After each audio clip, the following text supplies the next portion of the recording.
Well, thank you very much, Carol and Katie, for bringing me to Detroit and giving me this incredible opportunity. Thank you very much, everyone, for coming, and to Ellie and her team for making this possible at such short notice. And I'm very glad to be here because, just put it this way, a combination of too much jet lag, too little coffee, and a lost cell phone meant that about half an hour ago I was somewhere else altogether, thinking that I was in the right place, when in fact I wasn't. And then a very friendly man. So this is a kind of little sign, you know, kind of, actually Carol said, one of the things that I think is important about cities is that, of course, you see big things, but it's also small things. So here I am, I'm pretty much lost in Detroit. So the woman on security at the Creative College, yeah, she's extremely helpful. But I can't actually work out where Michigan House is. So then I walk out. I kind of walk out and I'm standing there on this street corner, so I think, oh God, what do I do now? So I just asked this guy who's walking along, do you know where Michigan House is? And he says, well, I don't, but let's look it up. So eventually, after about a minute of using his cell phone, I work out it's here. So then I walk into the security center, and they call a cab, and the cab event. So it's just a sort of little sign, you know, that cities are made by big things, but lots and lots of small things. And those small things are as important as signals of what's going on in the city as the big things. And that's one of the things that I kind of want to talk about in this little talk, if I can make it work. Cities all over the place are enjoying not just a moment, but decades of opportunity. All of the cities that I've visited where night works on this tour, Philadelphia, Charlotte, San Jose, Miami, and Detroit, everyone in the city says that there's a sense of opportunity, of turning a corner, of new beginnings, of a kind of resurgence, because people see in cities now a way of living and a way of working which 20 or 30 years ago people were kind of moving away from into suburbia, and now people are moving back, both young and old, and a whole diverse range of mix. And so there is this sense of opportunity, and I just want to talk a little bit about what it would mean to really take that opportunity to understand it. Because clearly one thing that you definitely need is private investment. You definitely need growth. Cities thrive on markets. They are places of transaction, exchange, work, investment, so on and so forth. And so you definitely need a robust, sustainable, dynamic economic base. And of course, part of Detroit's story, as with all industrial cities, is how do you find a new economic base, generate it with the departure and decline of an old base. The second thing that you definitely need is effective government. You need effective government to provide the core systems and infrastructure of a city, of transport and housing and critically education as well, to sustain city life at scale. And so a big part of the story of this city, of course, is how you adjust those public infrastructures to a very different city and how you grow them in new kinds of ways. But the third thing that cities need, and it's very easy to overlook, is that they need a mass of civic innovation to create new kinds of common life in the city that people feel attached to and bring them together around their place. And both the private and the public sector can provide elements of that, but actually that knitting together, which is crucial to make a place come alive, to create loyalty, attachment, love, care, and investment, comes from civic innovation and civic innovators who are creating new kinds of common life and doing it in a very public kind of way, so it attracts other people and allows them to join in. And so cities need a formal social contract between the government and the citizen, but that's not all they need. And the kind of social contract they have as a formal social contract will affect the other kinds of life that goes on. So let me just talk a little bit about the city that I come from, London, which has had this extraordinary growth, explosion, almost now don't quite know what to do with it, growing at a helter-skelter pace. So when I moved to London in the early 1980s, I left university, came to London. I mean, you could not get a cup of coffee anywhere, basically. You certainly couldn't eat very many places. And there wasn't that much going on, and there were 4.5 million people. And now there are 10 million people. You can't move for coffee shops, and mostly run by Australians and New Zealanders.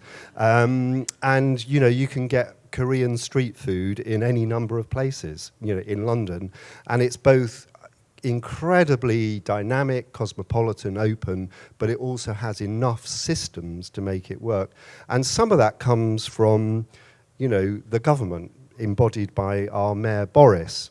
And the truth about Boris, who's a neighbour of mine, is that actually he doesn't have that much power. So he nominally is in control of the police, but the police are really in control of themselves. And he's also in charge of transport, but there's a really effective transport commissioner, Peter Hendy, and transport, public transport, is probably the most important democratic institution in the city. So actually what he has done is just sort of set the tone. And then beneath Boris, there are 33 boroughs, which are a kind of form of government, increasingly cut back, but actually there are 106 postcodes, which is sort of what people identify. And even within those postcodes, you get other kinds of micro-communities.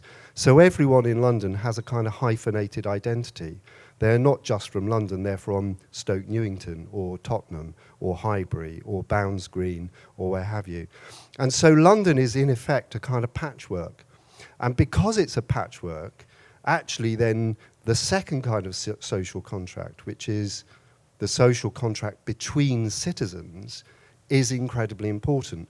Because most of the time in London, what you feel is you're kind of governing yourselves. Most of the daily interactions, most of the important decisions are about what we decide to do with one another, not what we do with the government. And creating that sense of what that social contract is not a question of documents, services, formal things. It's about how you live life. And that, I think, is what civic innovators do. They create that kind of social contract. And that's why they're so important to cities, because it's that knitting together that really makes cities work. And they're good at patching together using what I call, in this little book, social technologies, which are generally pretty simple things which make us more efficient and more creative by making us more social. And so what civic innovators do, whether they are people in the food business or community entrepreneurs or social entrepreneurs or philanthropists, is they're creating these ways for us to be more social, to bring us out and bring us together, which make us more efficient, allow us to do more, and give us new things that we can do together, make us more creative. And make us more creative not just in the sense that you see here, but make us more creative about how we move around, how we house ourselves, how we generate energy. So, and they do it also, I think, by creating what I call objects of public love. And objects of public love are things which exist in the public realm to which people feel a strong sense of attachment. And through that, they signal their civic commitment. And that sense of signaling of love and civic commitment is vital to cities. So this is where, so I arrived in Detroit when I made my last trip. This is, I arrived here. So this is a kind of symbol of kind of civic commitment, it seems to me. It's a kind of form of common life emerging out of the market where, you know, the most interesting thing for me about going to this was just the sheer level of the noise and the colour and the dynamism and so on and so forth. And so then I walked from there up Cass Avenue and I went along this road. This is not so dynamic as a social contract, sort of not so appealing. A bit, you might think, there's not much going on here. But then I did find this, which I thought was very interesting, just by the side of the road, and that's a small object of public love. That shows that someone cares about that place and is offering something to it. And so this is a group of people kind of rewriting the social contract in Portland. A lot of the renaissance of Portland began with people doing this kind of thing to street intersections, and the city, the government, giving them the right to take ownership of the intersection, to show their commitment to it. That spread, simple technology, not much skill needed, some paint, but a sort of expression of love. And then there was a kind of emulation effect all across the city, and that was part of the sort of knitting together, turning bare intersections into things which communities felt attached to. This is Wynwood in Miami, where it's a different kind of thing, where a private property developer is trying to use art and culture as a way to bring people together and signal that. It's part of a much more a sort of property development view of that kind of thing. And this is a really good example, I think, of a public space. I don't know a public space in the world that has fountains like this that are not successful. Because basically on hot days they attract kids and families who just run through it, and it creates this sort of riotous atmosphere that then attracts lots of other people. And so one of the key things about designing spaces like that is to design them especially for women and children, because that then attracts other people. It makes them safe, it makes them vibrant, so on, and playful in their kind of atmosphere. This is a small sign of public love. This is out in Brightmoor. Katie said I can't remember what you said. You said you can't walk around Brightmoor. Don't go out there on your own. So I got a car and I went to Brightmoor, and of course Brightmoor is it's a fascinating place. I mean, complex and really interesting, and you find that, and you find this, which are both in their ways signs of public love, and an offer to create a social contract of a certain kind to bring a place back to life. Sitting is very important to cities, I think. If you want, no one's sitting here, but it's a kind of invitation to sit. This is Charlotte last May, and this is one of my favorite public spaces in the world, Bryant Park, with this very simple technology of the chair, so that people can come together and sit and knit together in different ways what they're doing, with a public library in the park, and with a cafe and so on and so forth. If you go to the center of Philadelphia, one of the great things they did in Center City, Philadelphia, was to get people eating on the street and to make evident public life. And one of the really good things they've done there is to realize the importance of the eye level and the street level and the social level rather than the skyline. And so you walk around with this sense that people are out about conversing, highly convivial. And this was a little coffee shop, absolutely local, in a fantastic little neighborhood of San Jose called Japantown, which again is a kind of really interesting community, because it's historically a Chinese community of immigrants who came in to work in the canning industry, became Japantown. It has this fantastic cluster of family-owned Japanese restaurants which attract and serve Japanese families, but it's also a place that other people come to. But the guy who I had coffee with here, Roy Hirobashi, who runs a thing called San Jose Taiko, which is a drumming and dance troupe, said, look, actually Japantown as Japanese, that isn't going to survive. So Japantown needs to become something that becomes owned by lots of other people, and we need to use our culture as a way to attract other people in who buy into the values of that culture, and that's the way that this community will survive. It won't survive by protecting Japantown. So that was a very interesting little story of the evolution, if you like, of a social contract. Food is really critical to cities. All over the place, you see food transforming the reputation of cities, the civic life of cities, the economy of cities. So in London, there are more people employed in food startups than in tech startups.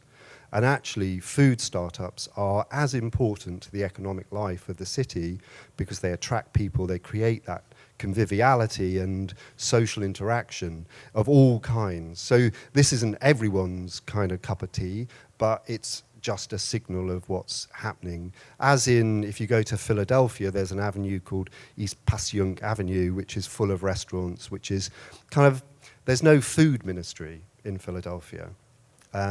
There's no Ministry of Food in London. There was no food strategy advisory committee or anything like that. And there was no food investment fund.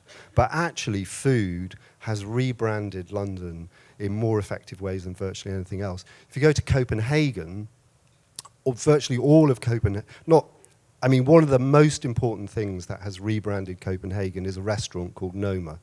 And so you go throughout Copenhagen, you go to restaurants and people say, oh, I used to work at Noma. And it's sort of been like a kind of anchor institution. I don't know what they did at Noma, but they worked at Noma. And so I don't think we should underestimate the long-term potential of things like this to change how a city is seen. And this boardwalk in Philadelphia is just a sign of a sort of civic commitment to create a different way for people to move about the city, which has had a kind of important signalling effect. And I would say these people are kind of rewriting the social contract in Philadelphia. This is a great pop-up pool initiative funded by Knight, where a guy, Ben Bryant, said, well, why can't we bring back to life Philadelphia's public pools to make them great for the community, but also to attract other people who wouldn't perhaps normally use them to come. And out of it, we can create a vibrant kind of place which is full of life and diverse, where all sorts of different people meet. And one of the really good things about Philadelphia is its ability to pick up innovations like this and then try and turn them into something more substantial, which is what's happened. So in a way, this is the social contract being renegotiated or created, and so is this. There's final thing. One of the things that stands out about all of the cities that I've been to is their angst about education and opportunity. So this is also a fantastic example of rewriting the social contract. This is Miami-Dade College, which I think is one of the most important institutions in Miami by a long way, because it's been such a gateway and a platform of opportunity for Latin American families to become American and to become part of the economy. So there is a huge economic significance to the social contract as well as a sort of government one. One is that if you can create this sense of a social contract emerging, it's an incredibly important signal of reputation to attract resources and to bring people in. The second is that the more you get out and do things which are inviting to other people, the more you mobilize, share, and connect resources. And one of the most important things is to see communities as capable, to see them as places that have resources rather than as places of problems and deficits. And you see all over this city lots of innovation as repurpose, recycle, reframe, see it in new ways, take the old and give it a kind of new sense of meaning and purpose. So that, I think, is what civic innovators do. And I think the biggest challenge in all these cities, and probably in this city as well, is this, which is, okay, so lots of new people come in. You could imagine, I think it's not difficult to imagine Midtown being completely transformed over the next 10 years. But what does all this new activity, these new people, which the city definitely needs, mean for all the people who've been here for a long time and have their rooted communities and their sense of what the city is and so on and so forth? Do they just get forgotten, displaced, ignored, integrated, combined, part of it, so on and so forth. So I just want to finally just show you a kind of horribly complicated diagram, which gives a sense of how out of that blending of the old and the new, civic innovators can give cities a sense of civic imagination, a sense of what the city could be. Because there are lots of people who could be imagining what could happen out there, private developers, planners, city leaders, but actually what you need as well is this sense of civic imagination, that people are involved in imagining what their city could become. So this is a bad line. This is a line you don't want to be on. This is the sort of line of decline. So this is the sort of line of going down. And this is the line you ideally do want to be on. This is the line of going up. And the narrative of cities is often about these two lines and how they combine.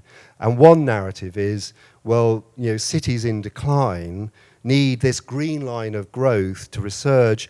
And of course, then that can lead to a story of growth, renaissance, but it can also lead to a story of loss and exclusion as well, and the sort of toxicity of gentrification.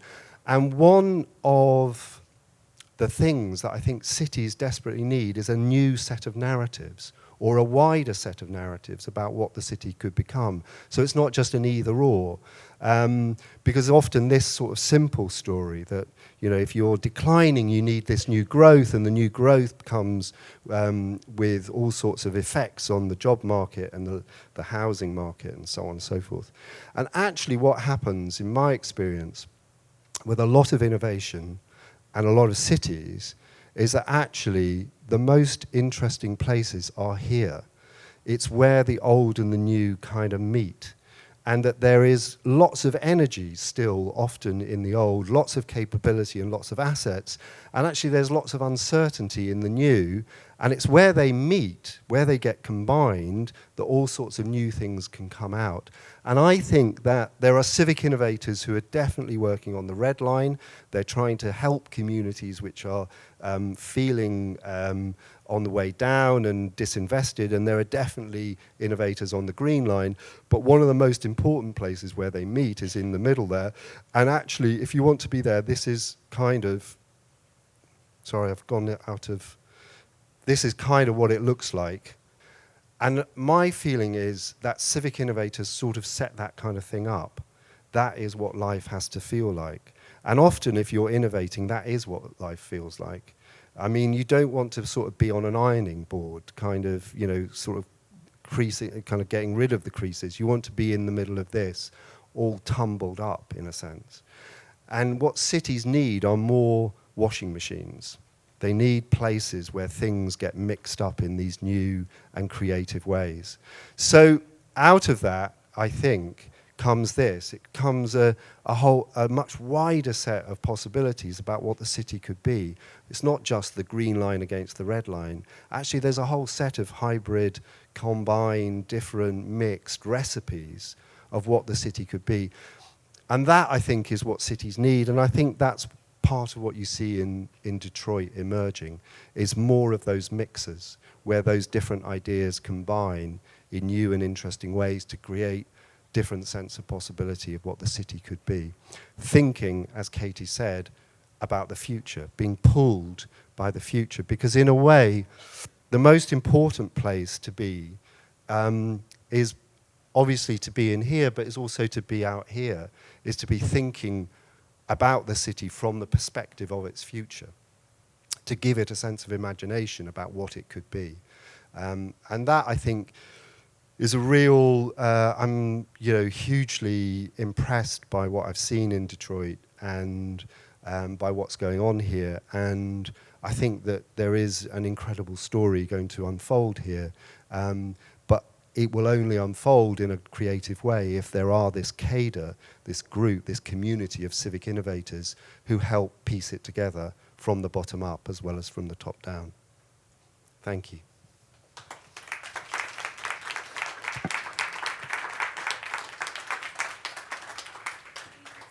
Yeah, sure. Yeah. Questions, comments? Charlie, I have one if you don't mind. I can be heard. Yeah. You talked yesterday about the, particularly in terms of bottom-up mass innovation. You talked about sharing, and a lot of what passes for the sharing economy today is not exactly sharing economy, right? It's corporate. And then some resources are shared or reused, if you will. But I'm curious, you cited some examples of the sharing economy that you think will help generate new possibilities for people to participate in the economy and in the future of their cities. Could you talk about what you've seen? Well, I think that there is a sense in which, Airbnb, Uber, and all of that is changing economic life in cities in ways that we don't quite know where it's headed. But I'm sure that going with it in some sense and trying to shape it and to make what we can of it and to respond to it. So one of the things that's happening in the UK is that in response to the rise of Uber, all the other taxi companies are now becoming more Uber-like, at least in some of their services, to respond to that. But the general sense of all of that, which is how can a city make better use of its combined resources by knitting it together in new ways, I think is a very important thing. But I would also stress, cities are all about kind of making the best of collective resources, whether it's public space or education or libraries. And one of the most important things in the future, I think, will be how you allow communities in places like this, in places like Philadelphia, to share in the growth of the city with mechanisms which mean that as the property values rise, some of the benefits come back into the communities that have been there for a long time, both in public assets and in other kinds of ways. So I think imaginative, if you like, one of the most important areas, I think, two of the most important areas where you need innovation are one in housing, so new kinds of shared ownership, common land, public investment, all combined with private. So that kind of thing. And the other is in transport.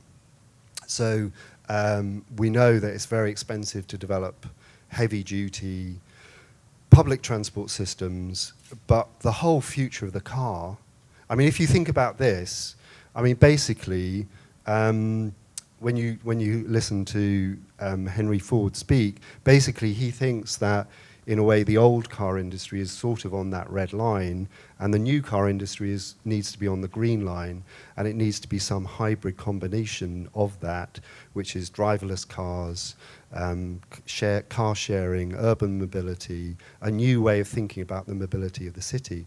And, why couldn't Detroit be the center of that, of the creation of a new shared public mobility system? It absolutely could. So that, I think, is part of the future of the city, and is those sort of social technologies which make us more efficient by making us more social in more intelligent ways. Yeah.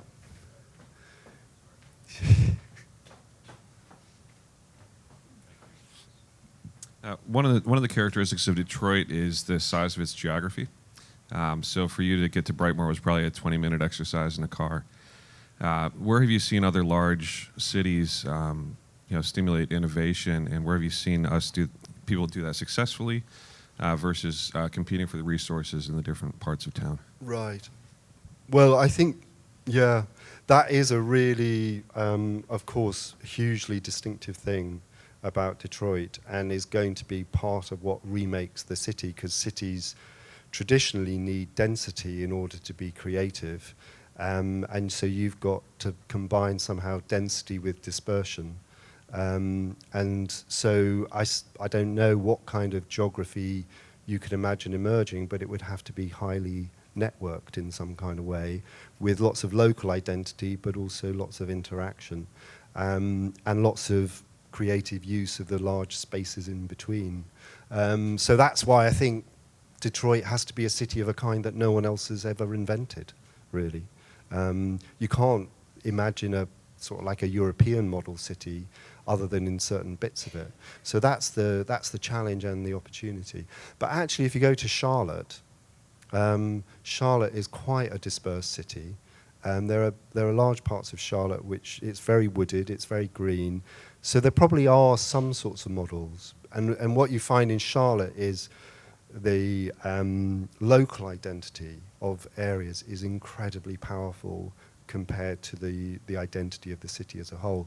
And I think there's a stronger Detroit identity than there is in a Charlotte identity, and that's a great strength, I think.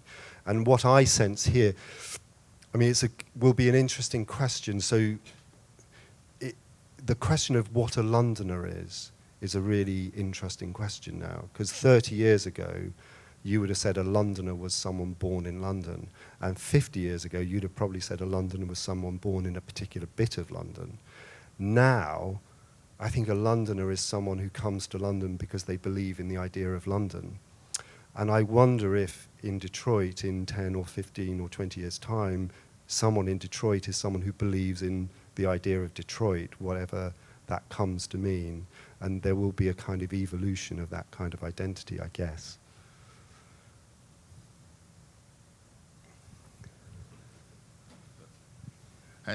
Thanks for your talk. And just picking up on that point, how do you kind of play into the part of people who are on the red line of the decline in like the old community, old cities, and people who are on the green line of that emerging new cities, and kind of finding that sweet spot in terms of how do they go about re-establishing the social contract without like a formalized setting, and if you can use any examples to kind of answer that point. Well, I think there are lots and lots of cities which are engaged in that, because you definitely need the green line, because you need new people, new ideas, and you need to integrate them quickly. But if you do it as if the people on the red line don't exist and they're just going down, then that isn't a kind of vibrant, successful city. So I think the places that do it have places where they can have that conversation about the future, where people can bring them together. I think, for instance, universities can play quite an important role in that, or cultural institutions can play an important role in that. I think they need good social networks which cut across classes and groups, which might come through non-formal means. So they might be the Scouts, or they might be membership organisations or sports or something else, but they won't be direct in that sense, but they'll have some sort of connection across.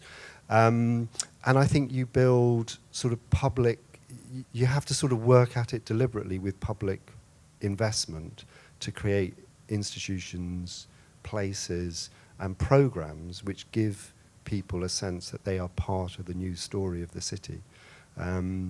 So if you look at East London, East London has had this enormous growth of tech, and well, it came in waves, sort of artists, food, tech, all coming together. It's now the largest tech cluster in Europe. 20 years ago, there was no tech there at all. And the young, often small businesses there are, very keen to engage socially, but they don't know how to. And there's no connection between that cluster and the local school system. And no one has thought about it, and no one has occupied that middle space. And so you'd need people and programs that did occupy that middle space and set out deliberately to make those connections, because unless you do it deliberately, it just won't happen.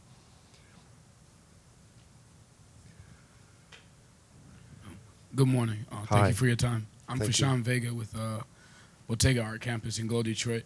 I was wondering if there's a system, or do you think we can introduce a system where making companies or entities responsible that move into cities or communities like Detroit help with the displacement as far as reintroducing citizens that are displaced back into the system, into the community, and being relevant participants or citizens? I think that you definitely need well, the first thing is you definitely need growth and you need companies. And so you need dynamic markets, you need make it easy for companies to come, to form, so on and so forth. But you also need mechanisms which might be like business and social improvement districts, or employment and startup programs, or a kind of ethic of a way of doing business, if you like, that make that possible.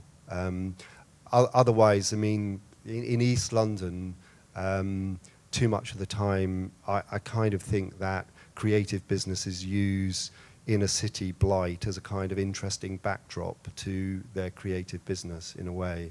And I don't think they deliberately do that. It's just they don't know how to engage. It's such a difficult thing. And so you need mechanisms that allow that, and to develop a sense that actually building a successful business here is part and parcel of helping the community grow, and they have that interaction. And again, I think there's a huge opportunity here to make that possible, to do business in a slightly different way, to make money, but to make money in a way that helps build community. And I think, you know, in its way, Shinola is a kind of, you know, an indication of that. And there are other powerful players in the city who could do that, I hope. We're going to have time for one more question before we break. Just a quick comment. I was mentioning East London. A lot of Detroit reminds me of East London, having lived on the cusp of East London with the city, and being here in Detroit a couple different times over the last 20 years is one thing. And then the second thing is regarding where the red line and the green line meet, for people who are from this area, I wonder, to me, having gone on Slow Roll 5 times over the summer, I feel like that is a community of a kind of very diverse and comes together on a very informal basis, but provides kind of a seed of that crossing over. And just listening to this and thinking like how we could kind of tap into the energy of that to take that community a little further is something maybe we could think about. Anyway, I don't know if you had a chance to ride your bike on a Monday evening through Detroit, but it's quite great. Oh, is that Slow Roll? Yeah, no, so I think there are lots of things like that, which are just about getting people out and showing civic life and inviting people to take part, and it's relatively low cost and it's fun and so on and so forth. And so then the question is, can you then turn that into other things? That's the question. There's a very important signal that sends, but the difference between that and, say, Miami-Dade College, you know, is like an engine of opportunity and empathy, because it's brought all these diverse people together and created a really powerful sense that they are being integrated into the economy of opportunity. So it's how you would deepen that, I suppose. And just to add one thing to that, I really appreciate your comment. In that, I'm sorry, I appreciate your comment, because at night we've been thinking about things like Slow Roll or critical mass or any number of things where people get out, and you get the sense that the opportunity for deepening the social contract is there. And so we've been thinking about it in terms of something we call thin layers. Like what's a thin layer you could add on that would be intentional about the social contract. And that's something we would love to have your ideas on that, because I think, you know, we've thought about the social contract deepening in terms of civic engagement on top of those things, you know, deeper relationships, et cetera. So if you have any ideas, we'd love to hear them. Thank you so much, Carol, and thank you so much, Charlie. That was really a wonderful conversation. So.